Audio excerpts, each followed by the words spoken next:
आपका स्वागत है शमा फूड किचन्स में। और आज हम बनाने वाले हैं काला मटन की रेसिपी, जो महाराष्ट्र की काफ़ी फेमस और ट्रेडिशनल डिश है। ये देखने में तो काले रंग का होता है, लेकिन खाने में काफ़ी टेस्टी होता है। तो चलिए इसकी हम रेसिपी देख लेते हैं कैसे बनता है। तो चलिए रेसिपी देख लेते हैं। तो सबसे पहले हमने यहाँ पर ले लिया है 1 किलो मटन। उसको हमने अच्छी तरह से धो लिया है। तो सबसे पहले हम अपने मटन को मैरिनेट करेंगे। उसके लिए हम बनाएंगे एक स्पेशल चटनी।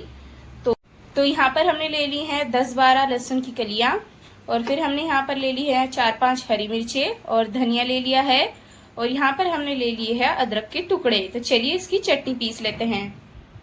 तो यहाँ पर हम इन सबको मिक्सर में डालकर पीस लेंगे और इनकी चटनी बना लेंगे।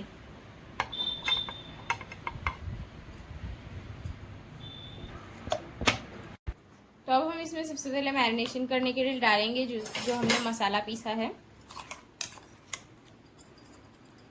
अब हम डालेंगे 1 कप दही, 1 चम्मच भर के डालेंगे हम नमक। आप अपने स्वाद अनुसार डालिएगा। ये छोटा चम्मच है, इसलिए हमने यहाँ पर 2 चम्मच लिया है। 1 चम्मच डालेंगे काली मिरी, इस तरह से दरदरी कुटी हुई। अब हम इन सबको अच्छी तरह से मिक्स कर लेंगे मटन में। अब हम इसको 15-20 मिनट के लिए इसी तरह से मैरिनेट होने को रख देंगे। तो अब हम यहाँ पर देख लेते हैं कुछ खड़े मसाले, जिनका हम बाद में पाउडर बनाएंगे। तो सबसे पहले हमने यहाँ पर ले लिया है दालचीनी का टुकड़ा, 1 जावित्री का फूल, और उसके बाद हमने यहाँ पर ले ली है 2 बड़ी काली इलायची और 1 चक्री फूल, 2-4 काली मिरी और 4-5 लौंग ले ली है। इन सब का हम पाउडर बना लेंगे। तो ये देखिए हमने यहाँ पर इसका पाउडर बना लिया है। तो यहाँ पर जो काला मटन में स्पेशल मसाला डलेगा वो हमने यहाँ पर ले लिया है। तो सबसे पहले हमने यहाँ पर ले लिए हैं 3 प्याज, जिनको हम काट कर इनको हम गैस पर ऐसे ही भून लेंगे जैसे हम करेले को भूनते हैं। और यहाँ पर हमने ले लिए हैं सफ़ेद तिल, और हमने यहाँ पर ले लिया है आधा खोपरा। इसको भी हम इसी तरह से भून लेंगे। अब हम यहाँ पर मटन को पकाने के लिए एक बड़ा कुकर ले लेंगे और उसके अंदर डालेंगे 1 चम्मच तेल। अब जो हमने मैरिनेट करा था मटन को वो हम इसके अंदर डाल देंगे।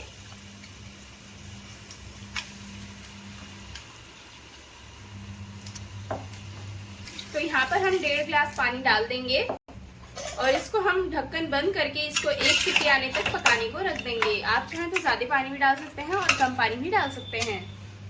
अब हम इसको ढककर 1 सीटी आने तक पकने देंगे तेज आंच पर। तो ये देखिए अब हम कांदे को ले लेंगे और इसके ऐसे करके टुकड़े कर लेंगे, बीच में से काट लेंगे, ताकि फिर जब हम इसको भूने तो इसके ये अंदर तक भून जाए, अच्छे से रोस्ट हो जाए। तो ये देखिए इस तरह से हमने तीनों कांदों को इस तरह से बीच में से काट लिया है, जिससे कि अच्छे से अंदर तक रोस्ट हो जाएगा। तो चलिए अब हम इनको रोस्ट कर लेंगे। तो इस तरह से हम ग्रिल पर इन सबको रोस्ट कर लेंगे, अपने कांदे को, और उसके बाद हम खोपरे को रोस्ट करेंगे। तो ये देखिए हमने यहाँ पर नारियल के भी टुकड़े कर लिए हैं, उनको भी हम इसी तरह से रोस्ट कर लेंगे। तो अब हम इनको पलट लेंगे। तो ये देखिए आप देख सकते हैं ये कैसे रोस्ट हो रहा है। जैसे आप बैंगन को रोस्ट करते हैं वैसे ही इसी तरह से हम कांदों को भी रोस्ट करेंगे। ये महाराष्ट्र का फेमस तरीका है, इसी तरह से हम काला मटन को तैयार करते हैं। नारियल को भी हम इसी तरह से रख लेंगे और इसको भी रोस्ट कर लेंगे। तो ये देखिए इस तरह से नारियल में आग लग जाए तो आप उसको बुझा दें अच्छी तरह से, क्योंकि हमें बाहर से उसको नहीं पकाना है, अंदर से जब तक वो पक जाए तब हम उसको अच्छी तरह से पका लेंगे, बाहर से भी अच्छी तरह से पक जाएगा। तो ये देखिए हमारा नारियल अच्छे से भुन चुका है। तो अब हम इसको प्लेट में कर लेंगे।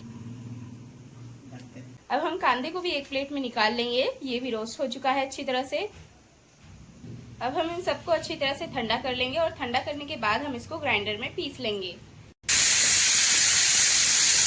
तो ये देखिए अब हमारे मटन में 1 सीटी आ चुकी है। अब हम इसको खोल कर देख लेंगे थोड़ी देर बाद। तो अब हम नारियल को काट कर उसको ग्राइंडर में पीसेंगे। ये ठंडा हो चुका है तो इसलिए हम इसको काट लेंगे। इस तरह से काट कर हम इसको ग्राइंडर में पीसेंगे। अगर आप हमारे चैनल पर नए हो तो हमें सब्सक्राइब करें और महाराष्ट्र की फेमस डिश और भी ज़्यादा देखने के लिए हमारे चैनल को सब्सक्राइब करें। ग्राइंडर में डालकर पीस लेंगे। इनको हमने कट कर लिया है। जिसमें हमने चटनी पीसी थी उसी ग्राइंडर में हम इनको पीस रहे हैं। तो ये देखिए हमने इसको पीस लिया है। अब हम इसको एक बाउल में निकाल लेंगे। इसी मसाले से हमारा मटन काला होता है और इसी वजह से वो काला मटन कहलाया जाता है। अब हम इसी ग्राइंडर में खोपरे को भी डाल लेंगे और उसको भी पीसेंगे। और यहाँ पर जो हमने सफ़ेद तिल लिए थे उनको भी हम इसी के अंदर डालकर पीस लेंगे। आप चाहें तो इसको रोस्ट करके भी पीस सकते हैं और बिना रोस्ट करे भी पीस सकते हैं। तो ये देखिए हमारा खोपरा और सफ़ेद तिल जो हमने पीसे थे वो पीस चुके हैं। अब हम इनको भी बाउल में निकाल लेंगे। तो ये देखिए 20 मिनट के बाद हमने इसका गैस बंद कर दिया है। आप देख सकते हैं हमारा मटन गल चुका है अच्छी तरह से। अब कढ़ाई ले लेंगे, उसके अंदर 2 बड़े चम्मच तेल डालेंगे। अंदर हम अपने काले मटन का मसाला भूनेंगे और उसको बनाएंगे। अब हम इसके अंदर डाल देंगे प्याज। एक मीडियम साइज प्याज को हमने इस तरह से काट कर डाल दिया है और इसको हम अच्छी तरह से मिक्स कर लेंगे। इसको गोल्डन ब्राउन होने तक पका लेंगे। अब हम इसके अंदर डाल देंगे 1 बटर का क्यूब। आप चाहे तो नहीं भी डाल सकते, लेकिन इसके अंदर बटर की खुशबू बहुत अच्छी आती है, इसलिए हम यहाँ पर बटर को डाला है। आप चाहे तो घी भी डाल सकते हैं। ये होममेड बटर है, अगर आपको इसकी रेसिपी चाहिए तो आपको डिस्क्रिप्शन में मिल जाएगी। तो हमारा प्याज गोल्डन ब्राउन हो गया है। अब हम इसके अंदर डालेंगे अदरक लहसुन का पेस्ट और हरी मिर्च का पेस्ट। इसको भी हम अच्छी तरह से मिक्स कर देंगे। और अब हम डालेंगे इसके अंदर वो जो हमने गरम मसाला पीसा था उसको भी डाल देंगे और इसको भी मिक्स कर देंगे। अब हम इसके अंदर डालेंगे लाल मिर्च पाउडर। हम यहाँ पे 2 चम्मच डालेंगे, आप 1 ही चम्मच डालिएगा क्योंकि ये छोटा चम्मच है, इसलिए हम यहाँ पर 2 चम्मच डाला है। अब हम इसको मिक्स कर देंगे। अब हम इसके अंदर हम अपना ब्लैक मसाला डाल देंगे, काला मसाला, और इसको अच्छी तरह से मिक्स कर देंगे इसके अंदर और इसको हम भून लेंगे। अब हम इसके अंदर डालेंगे 2 चम्मच धनिया पाउडर। आप चाहें तो जो हमने गरम मसाला पीसा था उसके अंदर अख्खे धनिया को लेकर पीस सकते हैं। हमने यहाँ पर इसको अलग से पीस कर डाला है। और अब हम इन सबको भी अच्छी तरह से मिक्स कर देंगे। अब हम इसके अंदर डालेंगे मालूनी मटन मसाला। आप चाहें तो अपना कोई सा भी मसाला डाल सकते हैं। हमने यहाँ पर ये वाला मसाला डाला है, आप चाहें तो मटन मसाला भी डाल सकते हैं।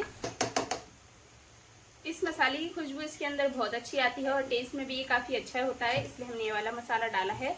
अब हम इसके अंदर डाल देंगे नमक। आप अपने टेस्ट के अकॉर्डिंग डालिएगा। तो यहाँ पर हम अपने मटन को एक बाउल में निकाल लेंगे और इसका हम स्टॉक अलग कर लेंगे। उस स्टॉक को हम बाद में डालेंगे। अब हम मटन को भी इसी मसाले के अंदर डाल देंगे और इसको भी अच्छी तरह से मिक्स करके भून लेंगे। अब हम इसके अंदर थोड़ा सा पानी डाल देंगे। इस पानी को हम सुखाने के बाद इसके अंदर जो हमारा मटन का स्टॉक है वो बाद में डालेंगे। पहले हम इसको सुखा लेंगे। तो आप देख सकते हैं वो पानी जो हमने डाला था वो सूख गया है। अब हम इसके अंदर मटन का जो स्टॉक का पानी है वो डाल देंगे।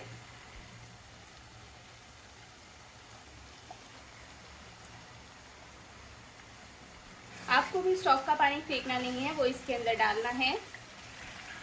इसी से इसका टेस्ट और भी बढ़ जाएगा और ये खाने में काफ़ी अच्छा लगेगा। तो हम इसको इससे अच्छी तरह से मिक्स कर देंगे और इसको पका लेंगे। लो फ्लेम पर हम इसको 10 मिनट के लिए पका लेंगे। ये देखिए हमारा मटन बनकर तैयार है। तो चलिए अब हम इसको सर्व कर सकते हैं। तो आप देख सकते हैं कितना बढ़िया लग रहा है, खाने में भी काफ़ी ये टेस्टी लगेगा। तो ये देखिए हमारा काला मटन की रेसिपी बिल्कुल तैयार है। आप देख सकते हैं हमने इसको बिल्कुल महाराष्ट्रियन स्टाइल में सर्व किया है। आप चाहे तो इसको जीरा राइस से खा सकते हैं या फिर भाकरी की रोटी से खा सकते हैं। ये खाने में काफ़ी टेस्टी लगेगा। और अगर आपको ये हमारी रेसिपी पसंद आई हो तो हमें सपोर्ट करें। Thank you for watching my video.